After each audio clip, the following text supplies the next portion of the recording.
Welcome once again to Cinemaholics, major motion podcast. And, we talk about the biggest and the best films coming to theaters and streaming online, and sometimes they're not the best films. Sometimes they're not even the biggest. Sometimes they just are about Halloween. And so from the San Francisco Bay Area, I'm John Negroni, film editor for theyoungfolks.com. And he's from Pittsburgh, Pennsylvania. He is a features editor at Collider. I think that's what he said last week when I wasn't here, even though I always say something different. It's Will Ashton. Did I say features ed? I don't know. I was nervous. Yeah. I might have made a whoopsie. What are you? I don't know what I am. I don't even know who I am anymore. Not unlike some characters in this here movie. Except for the murders part. Well, okay, so a couple things.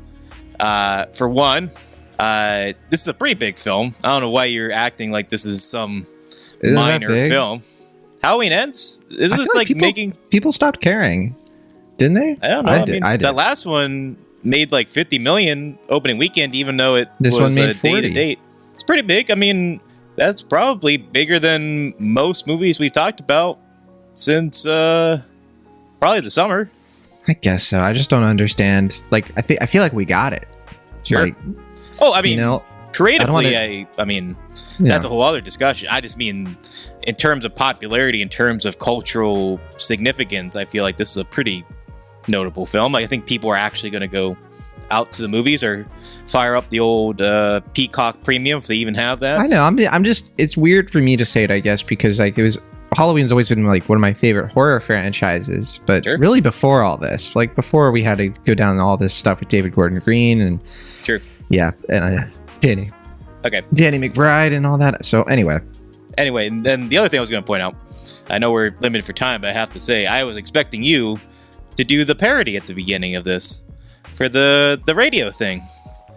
I was writing for you, yeah. You want me to do it? I mean, it's just like bam, bam, bam, bam, bam, bam. This is Jazzy Jeff, 1, 2, 3. You all believe in Michael Myers? I'll tell you, I don't believe in anything. You think he's a man? I think he's canceled. There you go. I don't know. See, that's all you need to do. All right. Here you are insulting me, insulting the film, and that's the whole thing you need to do.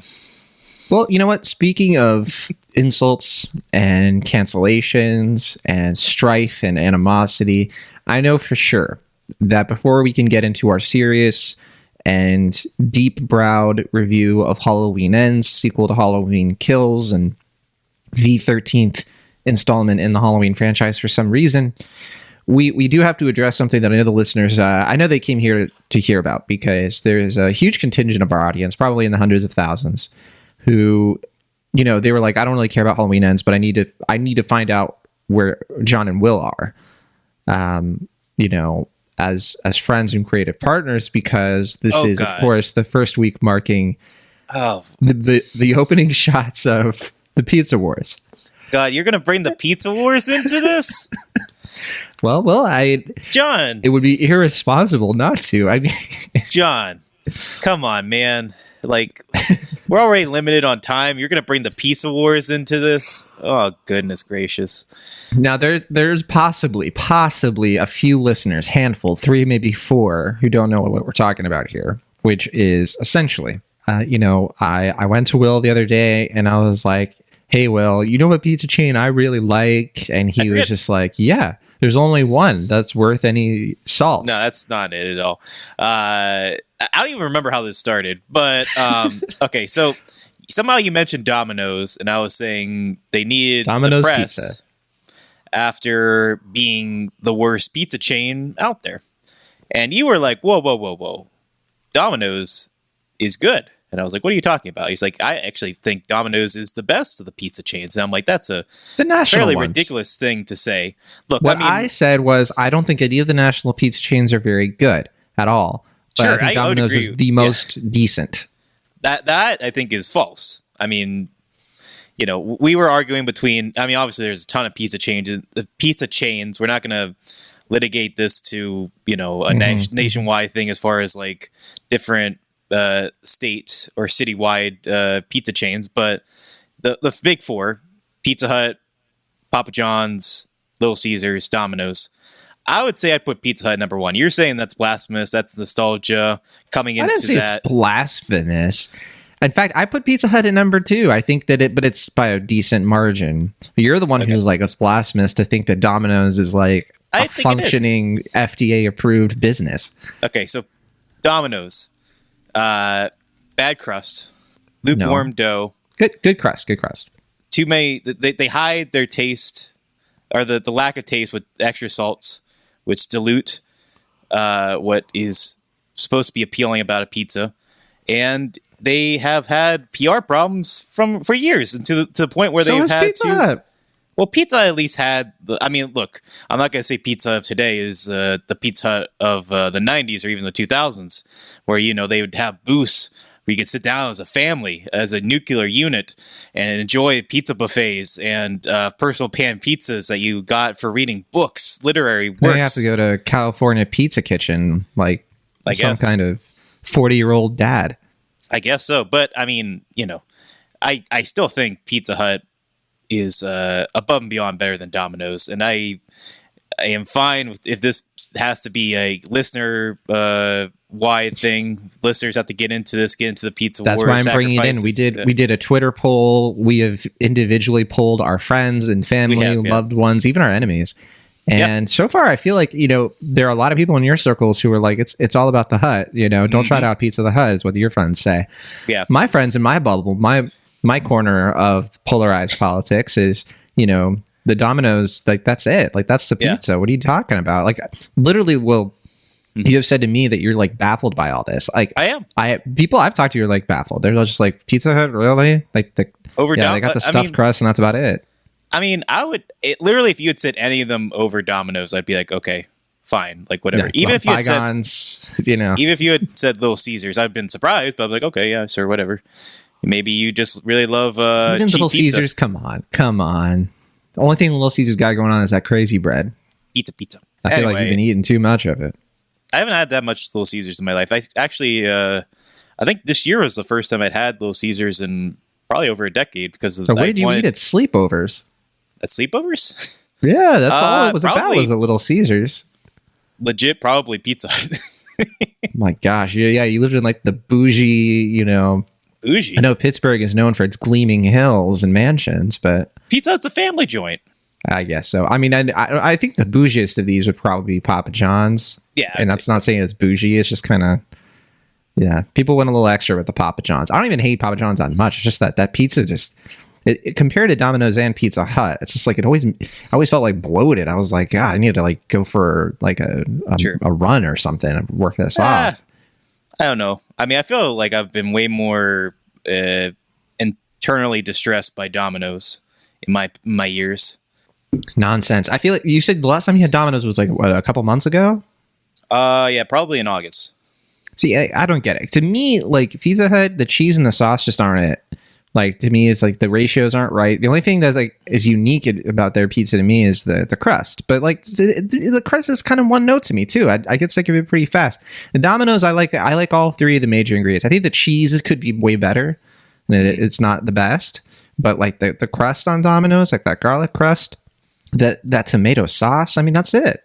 But we disagree, and I guess this is a conversation we'll probably have to keep it going into next week's episode too, I guess. I guess so. It's just going to be a recurring bit that's going to accumulate in our 300th episode being a full-out brawl of the various celebrity guests coming in, defending their stance on the pizza wars or whatever we're calling them now, and having like a gangs in New York kind of brawl in the middle of the streets or something. I mean, that's how I'm feeling right now. I mean, I'm feeling like I don't even know you. And that scares me a little bit. We are on episode 294 of Cinemaholics, which means, we're just 6 weeks away from our 300th episode. We haven't really talked about what we're going to do for it, if we're going to do anything at all. We don't usually do anything extra, right? We usually just kind of mention it if that. Let's see. I mean, we had Chris Evangelista in episode 100 for Glass, and then we had like a Q&A kind of thing, like listeners like ask questions or whatever. I don't know if we did anything for episode 200, really. I don't know if we did. I think we might have just let it pass by. I guess I'll look into that while you wax poetic about Halloween Ends, because I think it's time. Sure. To get into Halloween Ends. Wouldn't you say? I guess. I mean, I was legit wondering if you were going to turn this whole episode into a pizza conversation, but I'm glad you're not, because I actually have some thoughts on this year. I know. I understand. Yeah. So episode 200 of the show, we talked about Soul, Wonder Woman 1984, and Promising Young Woman. And yeah, that's surprising. Yeah, we didn't really do anything. We just we had a holiday episode. We talked about holiday stuff. I mean, it was a big a lot of prominent films that were in that episode. Oh, yeah, we had a big off-topic section here. We talked Sylvie's Love, Midnight Sky, Bridgerton. Wow. Jeez, we couldn't stop talking that day. But anyway. Wow. Let's talk about Halloween Ends. Now, if you're curious what we think of the other Halloween movies, I mean, we cover them here on the show. The first Halloween came out in 2018. The first Halloween that was like the, not remake, but continuation, sequel to the original Halloween, ignored all the other sequels, right? Reboot. And it followed Laurie Strode as Jamie Lee Curtis as like Laurie Strode as an old woman, so she doesn't die like she does in the sequels and all that. Yeah, I guess. Technically a requel. I guess that's what it was, like a requel. Sequel. Yeah. I don't know. It does have like its own, because I don't know if there's like a term like that's very specific to it. Overrides like a lot of stuff. I guess Force Awakens is kind of like a requel in that sense, because it overrid all of the like expanded universe stuff. So it's kind of similar, not it's exactly. But legacy sequel, I guess. That's like the big thing. Well, yeah, I mean, it's a legacy sequel. I think even the Scream movie from this year kind of called it that. And like, yeah, it is. But yeah, it does something else that's kind of unique, though, because a lot of the legacy sequels are like Jurassic Park, for instance.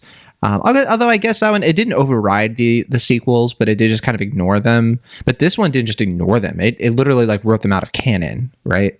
So all that to say. Yeah, everything past the first one, was no longer canonical. Mm-hmm.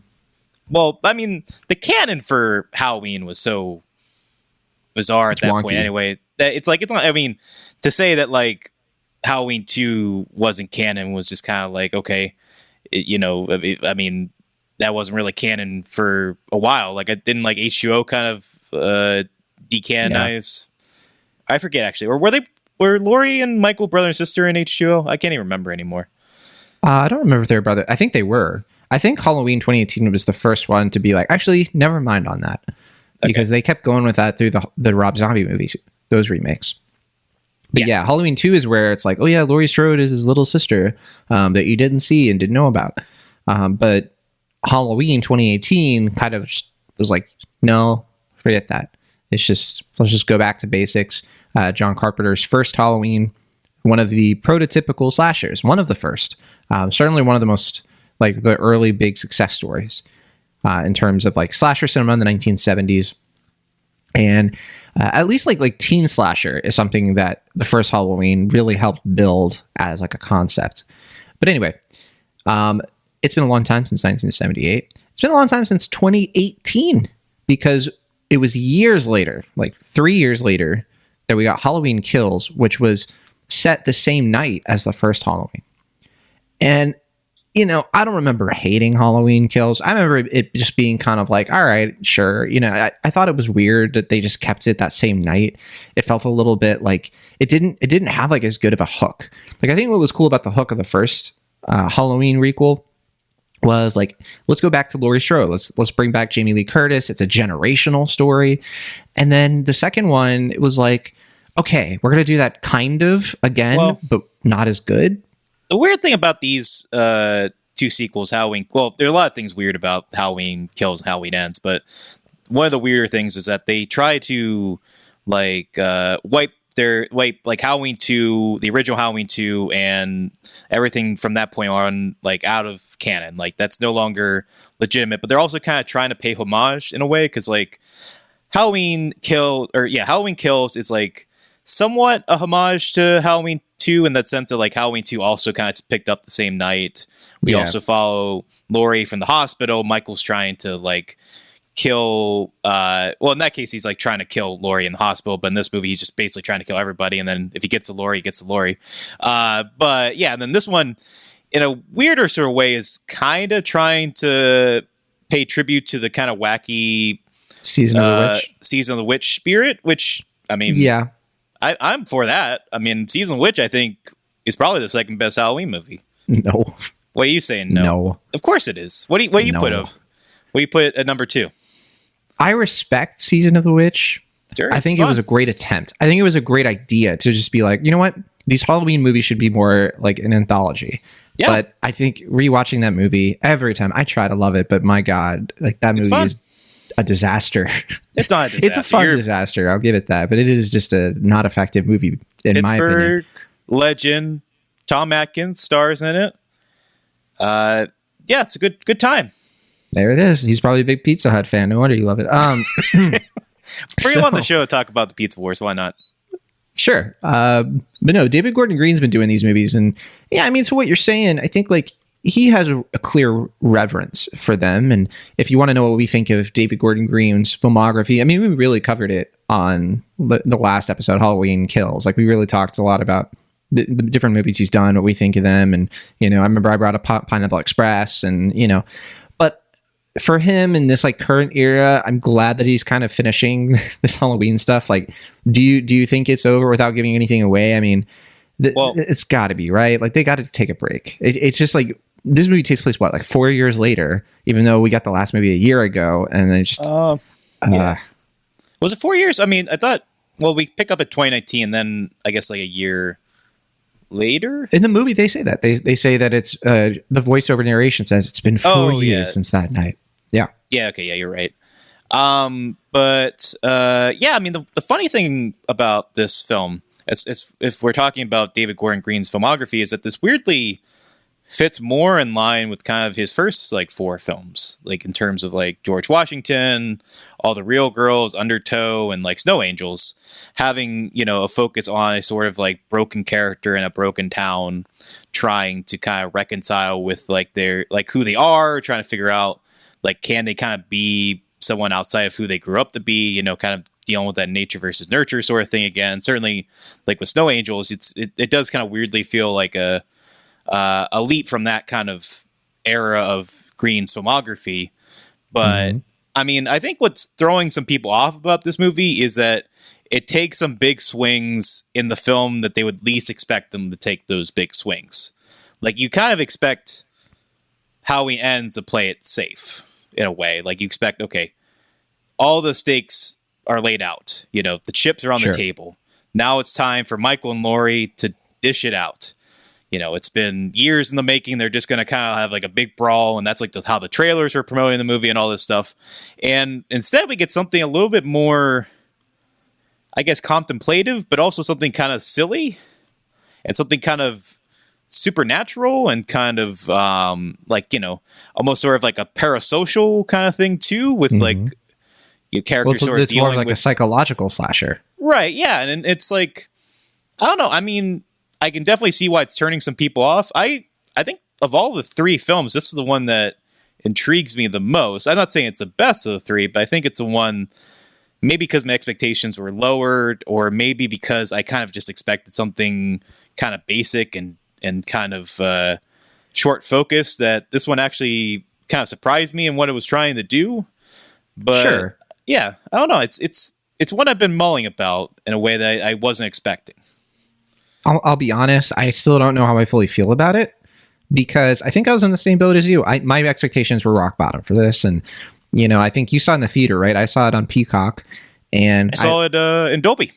Sure. Okay. You know, that's the way to see it. I mean, I just didn't have the time. But for me, I know, like, just watching it on Peacock, I was a little bit like, huh, like they really are doing something a little bit different here. I mean, I don't want to gloss over sort of how Green, you know, to what you're saying, he didn't just direct, but he also wrote those first 4 films you mentioned. And, you know, his big career pivot was when he started doing more, you know, broad comedy stuff with like Pineapple Express and The Sitter and all that. But he wasn't writing those movies. He wasn't a producer on those movies. But then, you know, I think Prince Avalanche was like the one exception in that like era for him, right? But then he comes back like after, you know, not a hiatus really, because he did I think he did do Stronger right before the Halloween 2018. So he's been consistently working, but like Halloween felt like a big sort of return for the guy as like a, you know, I don't know, a bigger director than I think, because Stronger had a big marketing thing push behind it, but not with him as director. I don't remember. I mean, there was that weird, like you're talking about, like there's that phase where he did like, obviously Prince Avalanche, but also Manglehorn with Al Pacino, and he did Joe with Nicolas Cage, and then people, I even forgot about Art Brandis Crisis with Sandra Bullock. I think we mentioned that last year. Yeah, but I mean, I would say at least like Manglehorn is kind of underrated. Joe, I think, is actually a pretty good film. So is Prince Avalanche, and I like Stronger. Joe's good. That's one of the Nicolas Cage movies that I missed. Yeah, but yeah, he's always been a guy. I think what Hollywood likes about him is that he brings sort of an indie appeal to mainstream movies. Like, it just seems like he's able to take these movies and make them a little bit like have that sort of like independent, filmmaker cred attached to them in some ways. I guess, yeah. I mean, I think that's certainly the case with like Pineapple Express. He kind of gave it like a shagginess in a appealing sort of way, like kind of a lived in quality. Exactly. That made like kind of like the heightened elements of it feel a little bit more palatable and kind of agreeable in a way that like made it appealing. But like, like Your Highness is a pretty high concept movie in more ways than one, of course. Yeah. But I wouldn't say that's like an indie aesthetic at all. Like, I think that's him like swinging for the fences in a way that's true. Was surprising. But then, I guess like The Sitter is like kind of sort of, I don't know. I mean, that's like a pretty broad studio comedy. So I don't know. It comes in little ways. Like, I think Halloween Kills didn't really have that sort of stamp, but it did have. I remember one thing about Halloween Kills is like, well, let's go back to the 1970s. It had those flashbacks. It felt like he was in more of a zone with those scenes. They didn't mesh well, I don't think, with like, okay, now we got to bring back the kids that were being babysat, and they have to like do all this commentary on them, having this big riot, as they like storm the the hospital. Yeah, I remember that being a whole thing, even though they filmed the movie like before that, if I'm not mistaken. And anyway, I think what works about Halloween Ends is they're like, all right, let's just do a reset, pick up a few years later. I think that was the right call. Michael Myers, not in this nearly as much. And I think that was my biggest thing with Halloween Kills was it was way too repetitive. I mean, all it really was like Michael Myers. He goes from house to house. He just kills a bunch of people in decreasingly less interesting and imaginative ways. In this one, I think the appeal is like, okay, let's bring in a new character. Let's bring in like a different perspective. Let's try to bring in different psychological conflicts in here. So we have more conflicts between Laurie Strode and her granddaughter. Let me look up because the characters' names are actually leaving me. Allison, played by Andy Matichak. Mm-hmm. And she was in the last one. And basically everybody else in their family is dead. Sure. Her dad, her mom, her friends. They all died in like the previous movies. I'm shocked that Haddonfield has like more than 25 residents living there at this point. Like, exactly. Yeah. Well, they even address that too. They're like, well, why don't you move? And she's like, all my memories are here. And I was just like, well, yeah, that's the point. Like, you probably want to maybe. Also, I appreciate that you're wearing your Suspiria t-shirt for this recording. Yeah. Well, respect. I mean, she got that book deal, and it's like, well, I gotta have sharp memory of these things. So she's got to kind of keep it. There you go. Yeah. But yeah, the plot here this time is that, Michael Myers, he vanished, and the characters have effectively kind of moved on. They just sort of have like an acceptance or reticence to it. I actually think there's something kind of interesting about where they are, where they're just like, yeah, he's probably out there. He might get us eventually, but like, is there any reason to obsess over it? No, thanks. Let's just kind of like live our lives. That kind of hit me. That kind of was like, that rang true. That kind of, you know what I mean? Mm-hmm. I mean, that's kind of the stuff I was expecting from 2018, like kind of living with your trauma and kind of trying to like wrestle with these very sort of personal things that people don't really understand. Mm-hmm. And then obviously have like the concept of like the media kind of twisting the image in a certain way. And it's personally affecting Laurie's like social standing and like how she's perceived in this kind of small town that obviously, like we said, she's chosen to live in and not move away from.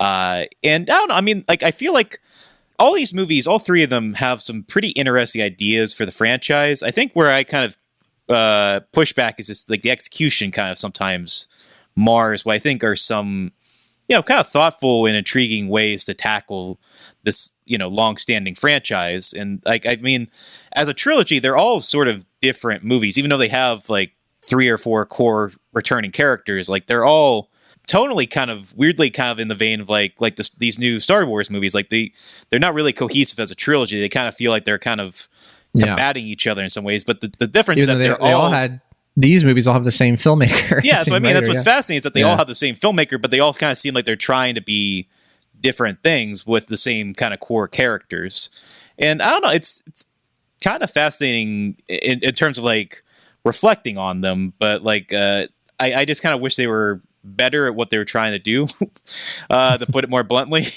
Sure. I agree with that. And it makes me curious what David Gordon Green's, take on The Exorcist is going to be, right?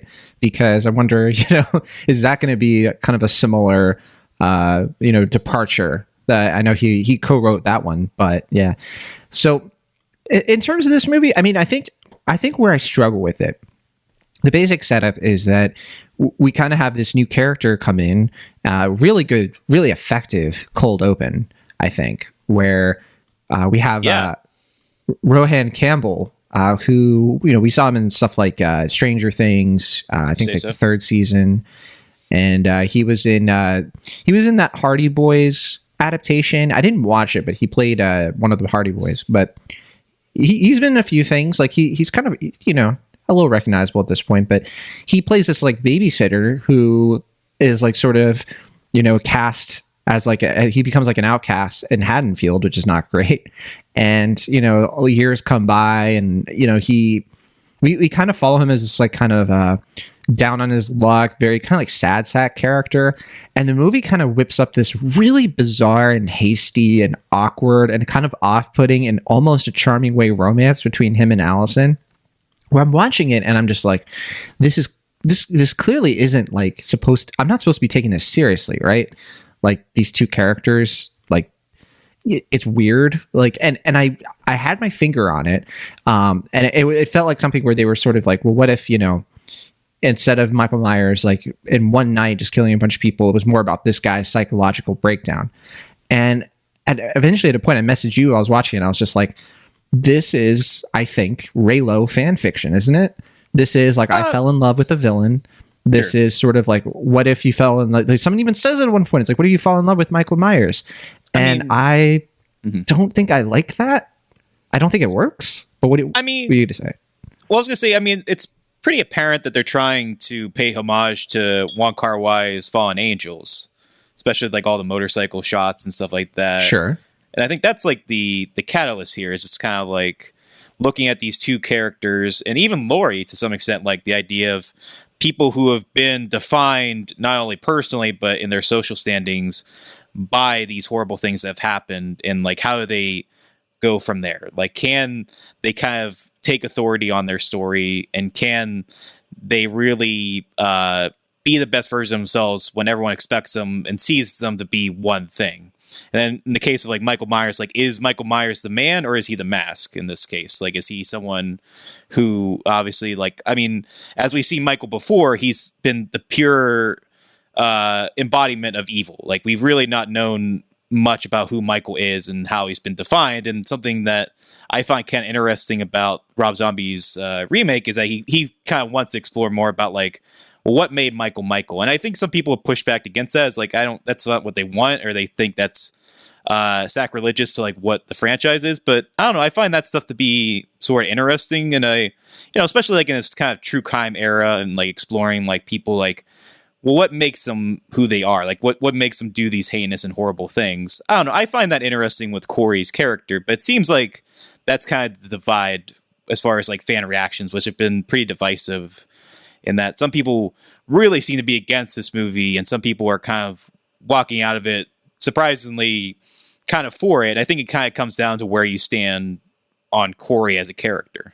Yeah, I think where I land at this point is it's kind of the same thing with Season of the Witch. I respect it. I respect that it is doing something a little bit different, and it's, instead of it being the same emotional tug line as like the other movies where it's just like, we don't like Michael Myers, get rid of Michael Myers. It's trying to be a little bit like, do you like this character?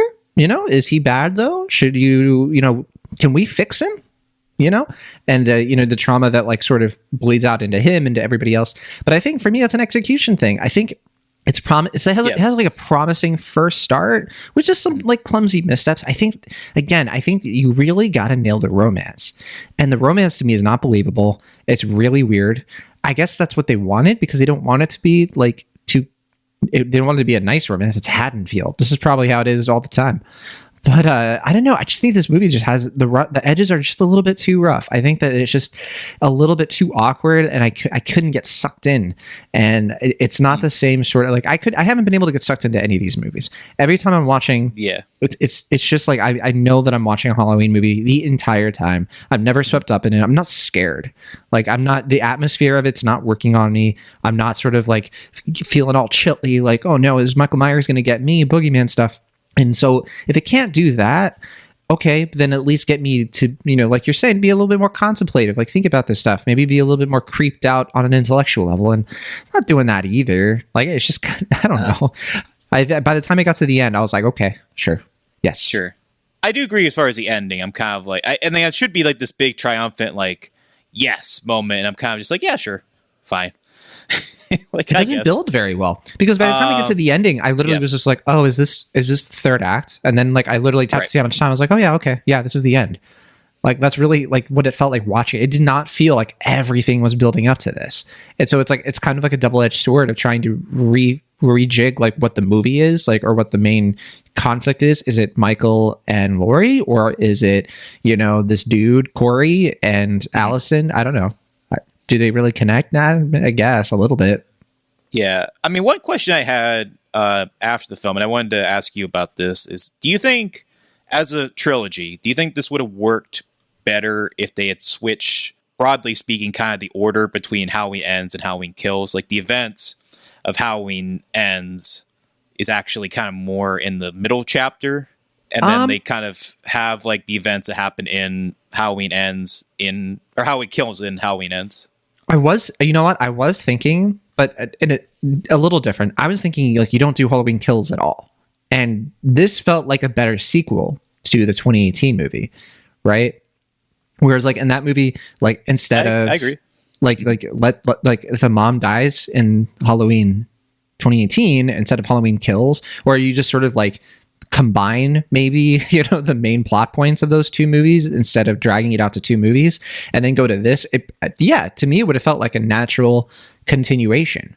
But no, I mean at this point we spend so much time in Halloween Kills dwelling on like Michael Myers and his psychology and his history and his past, and to what end? The characters don't use it to win the day. Like it doesn't come in handy. Laurie's like struggle with Michael and trying to overcome her trauma has nothing to do with really anything that was explored in Halloween Kills that I can recall. She spends most of that movie in a hospital bed. Yeah, it's just to me it feels like a random detour that we don't need, because the ending of Halloween Kills is the same as Halloween 2018. They think they got him, they didn't. Yeah, and also, that's where what the heck? And Halloween Ends, I'm not going to say specifically, but what they're doing with Michael Myers, like what he's been doing all this time. Come on, what?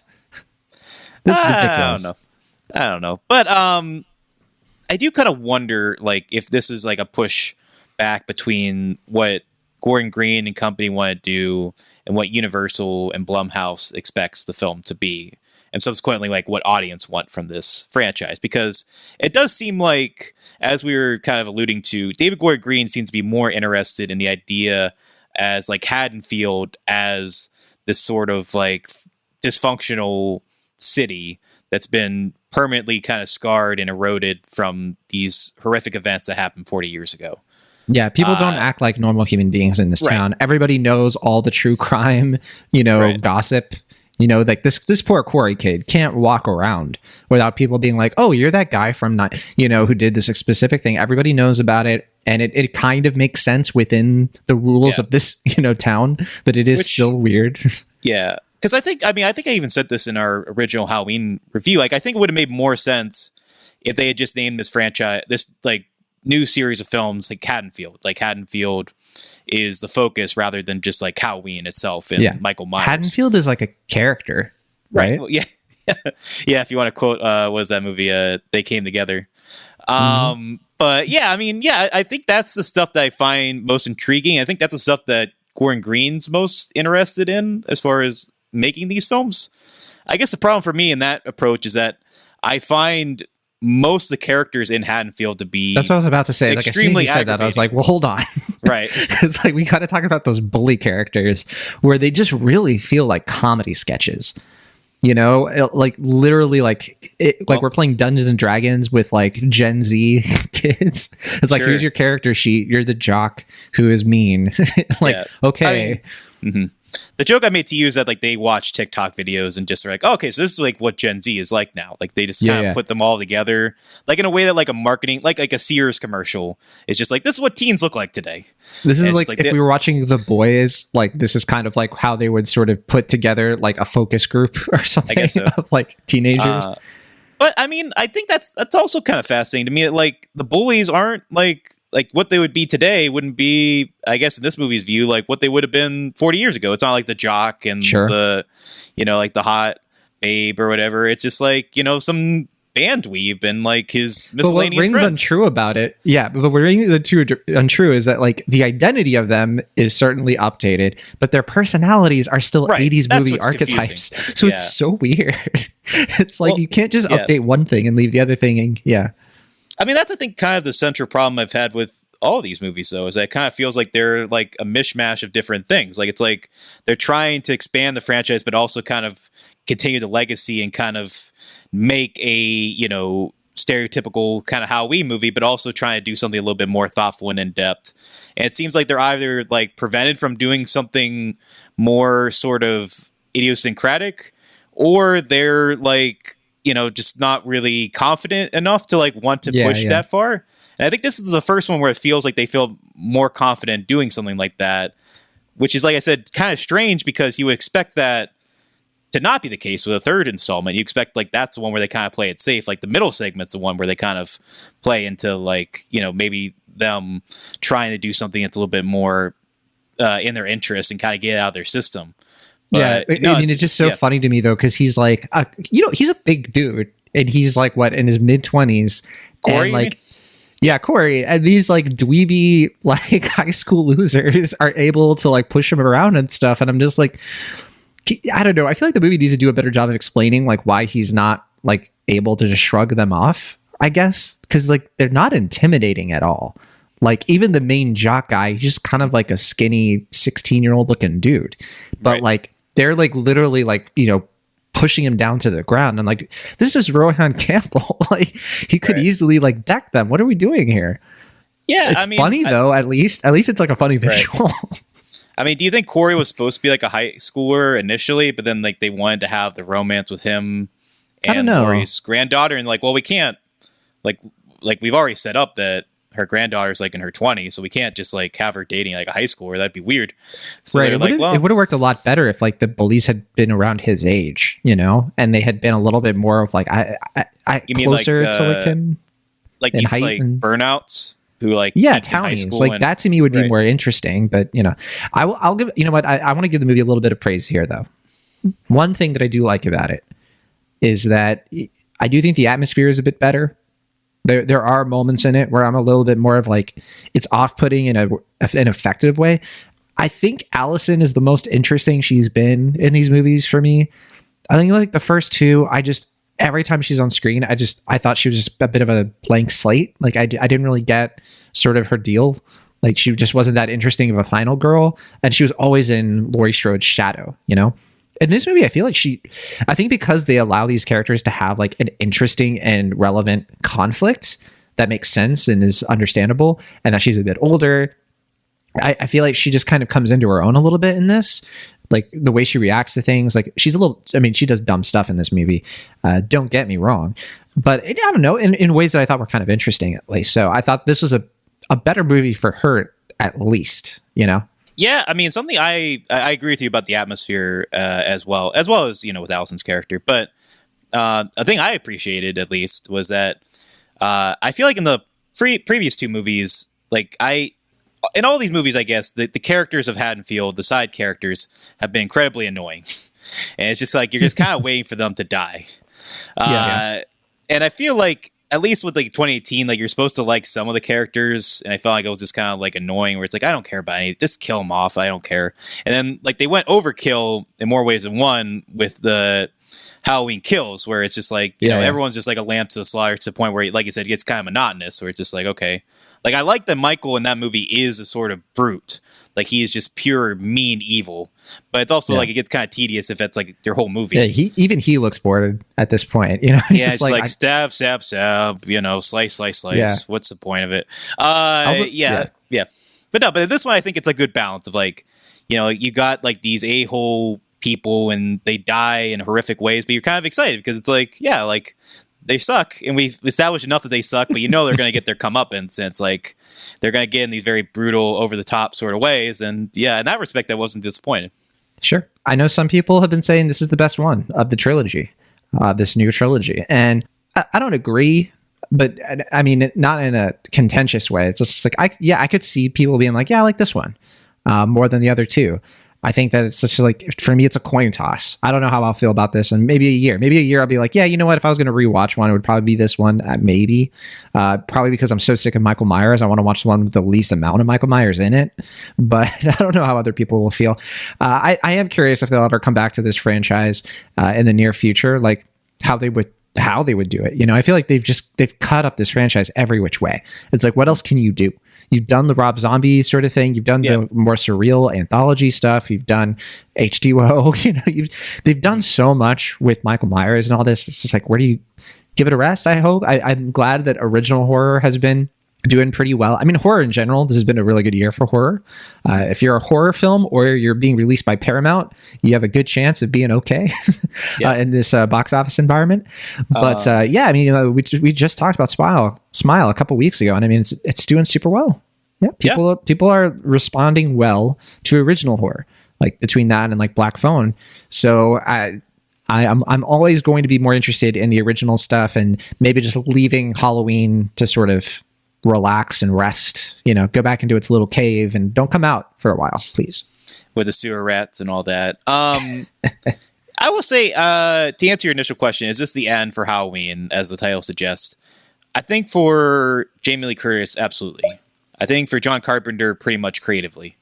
I think for Universal, I'd give them 5 years. Like, they'll probably, like, reboot it in some way. I don't know. I was talking about with my friend Tyler, and shout out to him because he came up with an idea that I could certainly see being plausible, which is that they make a prequel with Loomis and just kind of exploring like him coming to terms with, you know, realizing that he's dealing with a true psychopath and that he can't really prevent what's set to come. He's trying to warn everybody, and obviously it's doomed to fail. I don't know if that would work as a film, but at least it's kind of interesting as like a, you know, kind of like as a follow up to these films. It's like, it's interesting. You know what I would do though? Because I've never liked Loomis that much, but I think that's kind of interesting. Like maybe some kind of thing focusing on the mental institution.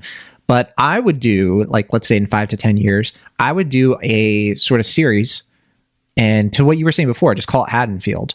And, you know, no Michael Myers, but like maybe sort of like lean into how, kind of like in Joker, you know, his trauma has sort of like bled into copycats and like other sort of like evil characters coming about, and sort of like the survivors of this town. Like Laurie Strode is gone at this point, but you sort of follow new characters who are trying to like help redeem this town, which has just sort of like, it's rotting from within, you know, give it the Gotham treatment essentially, but not be a prequel. I think that could be interesting. I don't know how much people would want to see it because it wouldn't have Michael Myers in it. Maybe you'd have to tease Michael Myers or something at the end, or have like a new Michael Myers. I don't know. But I mean, sure, you could do all kinds of things like that and it'd be good. But the thing is, like, I don't think it would be nearly as like successful, because I think what people come to this franchise for is Michael Myers with a knife and the song. Those two things, and Laurie Strode. I mean, that first movie, it remains a kind of classic in its efficiency and simplicity. Like, it was, you know, if not one of the first horror movies to bring the terror to suburbs. And it just like, it made the mundane terrifying. And that was always the appeal of these things. And by expanding upon them and branching them out and like trying to make them a little bit more dense and thematic, you're kind of shooting yourself in the foot in some ways. Like, I think for people like us, critically, it's more interesting to see a movie like Halloween Ends, because it's like, okay, you're not just doing the most simplistic thing you could do.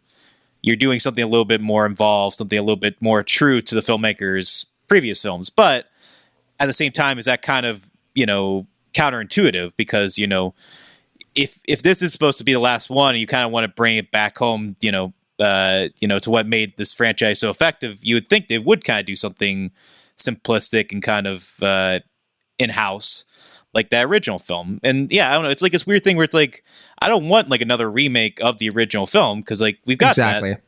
But at the same time, it's just like, I don't know, like it's just really fascinating to me that this is supposedly the last one, that they this is the one where they really kind of went out with their kind of kookiest ideas. They put ends in the title. Like, that tells me something. So that means that we got at least 3 years until the next one.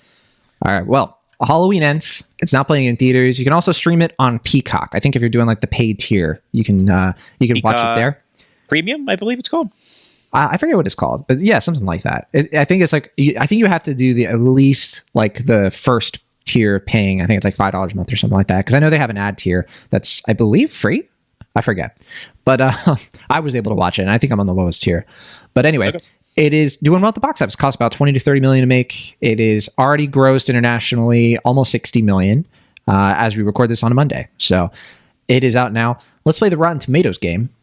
We have 160 reviews counted, and you know what? I'll plug real quick because soon it will be 161 because we have Young Folks. We have our review by Tyler Carlson coming out today, and so it'll be on there. And if you are curious about Young Folks and stuff like that, we did launch a new podcast called Film Section, and it just came out last week. It's actually doing really well. We're really excited about it. But basically, our reviews on the Young Folks are being produced in an audio forum, and you can catch all of those on the Film Section podcast. So, like, if you like to, listen to reviews instead of reading them, you can find that stuff. So, Tyler Collison's review will be out. Will, your review of Amsterdam is out right now. It's our biggest episode yet out of I think 5 that we've released in the last week. Hot dog. Yeah, there you go. Yeah, you can find that. You can find my review of Till, the Emmett Till biopic. You can find my review of Tar. Yeah, you can find Adonis Gonzalez's review of Lyle Lyle Crocodile. Soon Halloween Ends. We have a few more coming out in the next couple days. So check out Film Section.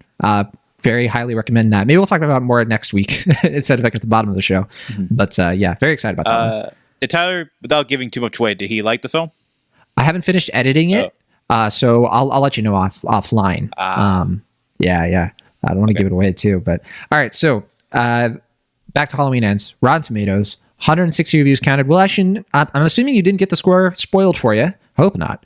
This is an interesting one. I was going to say I'm very, very curious about this one because as I've said, guess? Reactions are all over the map. In my day-to-day life, not even critically. So I mean, both these are going to be kind of shots in the dark, or a knife stab in the dark, rather. Let's see. So I'm going to say for critic score, I'm going to guess 54%. It is not 54. You're a bit off, but I don't blame you. It's a weird one. Do you think it's higher or lower? I'm going to guess lower, but not like a ton. Like maybe like 49%. It is 40%. So it is lower. You're off by about 14. But again, it's like you're in the zone. 40%. I feel like it's lower than it deserves, I think it's too interesting to be less than 50%. Yeah. That's me. What about audience score? Audience score, this could be 1,000 plus verified ratings. Literally anything could be the audience score for this one. I feel like I've seen people say this is one of the worst movies they've ever seen, horror or otherwise. I've seen some people call this movie a masterpiece. I don't know what people feel about this audience wise. I'm gonna say, because my audience didn't really seem super jazzed by it. Like a couple laughs. I think I was laughing the most out of anybody in this theater. Okay, I did. I'm gonna say 62%. That's not too far off. It's actually your 54 was closer. It's 57% audience score. Okay, very fascinating. Yeah. Also, we do have a cinema score. What's your guess for a cinema score? C plus. Spot on. Yeah, it's a C plus cinema score. That's about what I would have guessed. I was like, yeah, to me it feels like a C plus or B minus. I think people are sick of the franchise at this point, but they're not like F, obviously, because I mean, I was guessing low because it seems like cinema score is not even based so much on quality, but rather like audience expectations versus like what they're getting. Sure. And it seems like the first half of this, they're just, those audiences in Vegas are just like, what's going on? Who's Corey? Yeah, exactly. Who is this guy? I don't know what's going on. He's Michael now? And then it's like, obviously as the movie goes along, it gets closer to what they probably thought the movie was. So they were like, ending redeems it, but what that Corey stuff, I don't get it. So that's what I imagine they were like. So yeah, C+. All right. And last on Letterboxd, our last one, we have 71,000 watches. Pretty high. That's a lot for Letterboxd. What do you think the average rating is at this point? 2.8? Not too far off. 2.4. So yeah, a lot of 2.5 stars. I think that's probably about what I would have given it on Letterboxd. But my timeline, I'm seeing 1.5 to 2 to 3. Like it's all over the map. I don't see anything much higher except for like I see one person gave it 4 stars, which I think is pretty fun. But all right, that'll do it for this week's episode of Cinemaholics. Thanks so much for listening. Send us an email if you'd like to hit us up, cinemaholicspodcast@gmail.com. Love to hear from you. But yeah, we'll see y'all back here next week. I forget what's coming out. I mean, I think Black Adam is next on our list. Yeah. Yeah. We also have some big movies. I hope you're able to catch Tar soon. 28. I also the Banshees of Inisherin, which I very much enjoyed that, and Till and Tar. I'm so excited for you to watch them because I want to talk about them on the show. But yeah. I'm excited for, I mean, definitely stuff coming out. Those 3, yeah, for sure. I mean, there's a lot of stuff coming up this fall I'm excited about. Black Adam, not so much, but Yeah. I think it's just because mentally I'm not prepared for the hierarchy of the DC change to whatever. I forget the stupid phrases, but I will say of all of those movies, Tar is probably my favorite. But I think the movie that I think I want you to watch the most, I don't know if you'll love it or anything, but I cannot wait to talk to you about the Banshees of Inisherin. Okay, I cannot wait. Whether you love it or hate it, I think that's going to be a really fun one. That just sounds like the movie about the Pizza Wars. Like, no, it really does. I don't know how much you know about it, but like literally, I've had nothing but that thought. Literally, while watching the movie, I was just like, I cannot wait to Cinemaholics this thing. But all right, we'll see you all in the next one. From the Internet California, I'm John Negroni. And from the Internet Pennsylvania, I'm Washington. See you next time.